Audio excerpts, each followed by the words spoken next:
We're here at Brushworks Signs in Faribault, Minnesota, and if you saw some of our work earlier last year, Mark Walker and I discovered some signs on the side of an old granary in Burt, Iowa, and what actually led to this discovery was these Kato signs, but they were very hard to see. They'd been painted over in barn red paint.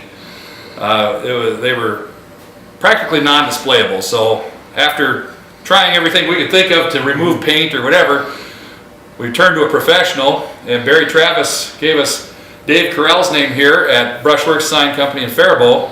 So we brought them up here to have them restored. We think they turned out fantastic. Tell us a little bit about what you had to do, Dave. Well, when you brought the signs in, like you said, there was little or no image on them.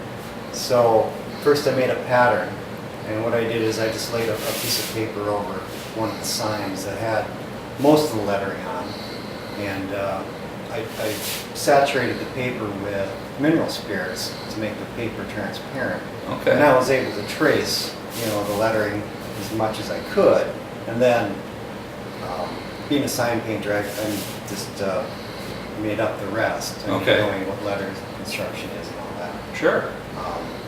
So when the paper dried, I used that as a pounce pattern. But before I pounced the pattern on the signs, of course I had to clean the signs, scrape all the barn paint off, sand it down to bare metal as I could, and then I sprayed it with some aluminum silver paint, and then it was ready to letter. So I pounced the pattern on and just simply lettered the sign in black. Nice. So what this distressed look you've left on there? Yeah, when the sign was, painted, fresh paint, it looked too shiny and new. Sure. And the metal's all beat up. So along the edges and around the holes, the rust spots, I just took a little Dremel wire brush and hit all those little holes in the edges with the wire brush, and then just took patina acid that naturally rusts metals. So Okay. just gave it a nice distressed look.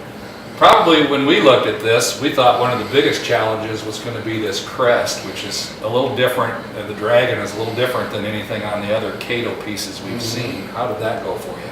Oh, that went fine. Actually, you made some actual patterns for that, which I used. But I also went online and did a little research on that too.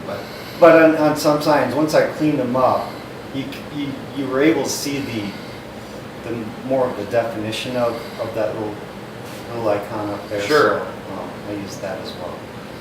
As a sign painter, do you find it kind of interesting? I guess we thought it was that this crest outline is not really symmetrical. It's a little different on this side than it is there. It's kind It is, and it was, I had a hard time not making it symmetrical. Yeah. But, you just try to be true to design.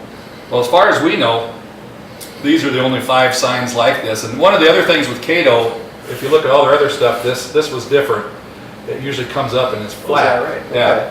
Okay. And all the stuff that we looked at to try to reproduce that, we found nothing that had that curled down part coming off of the O. And so they're a very unique sign. A friend of mine named Brad Wilms, who collects Kato stuff, is from Mankato, said he'd never seen this particular sign. We know it's from the 1930s because of this, because it says it's perfect.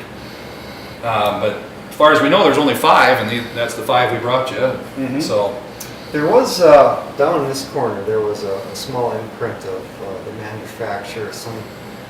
I wasn't able to get the information because it's so far gone, but it was made in Minneapolis. okay.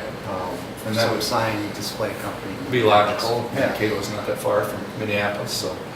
Well, I think you did a fantastic job, and we're excited to take them home and hang them up, and we appreciate your work and everything. So, Yeah, thank you. Thank you. It was a fun project. You bet. Kato signs back to their former glory, and we're going to have fun with them.